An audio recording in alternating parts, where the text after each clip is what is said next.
murang flashlight headlight ba ang hinahanap mo? Eto na yun mga ka-winner.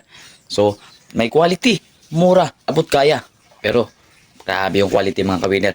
So, matagal-tagal na to sa akin. Tapos, ito yung ginagamit ko sa aking pagtutuba. Talagang napakatibay niya. Kahit napakalakas ng ulan, hindi talaga napapasukan dahil waterproof at water resistant. O, para i-prove ko sa'yo, eto, panoorin mo. So, ito mga ka-winner, oh.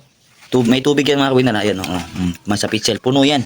Tapos, siyempre, ito, i-on natin yan. Ayan, oh, nakailaw na. Ayan, ha.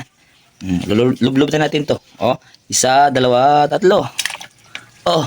Oh, ano natin, lubog sa ilalim. Oh. Ayan oh. Oh. Kita nyo, lubog na lubog yan. Lubog yung kamay ko. Oh. Oh. Oh. Di ba? Oh, ayaw mo maniwala. Oh, ayan oh. Oh, talagang hindi napapasukan. Oh, ano pala to mga ka-winner? Rechargeable tapos meron sa kasamang Type-C na charging cord. Oh, ano pang inaantay mo? Oh, check up ng yellow basket. Tingnan mo, oh, buhay pa rin oh. Oh. Basang-basa oh. Oh, buhay na buhay pa rin. Isa pa. Oh. Click mo na yellow basket. Check out mo na.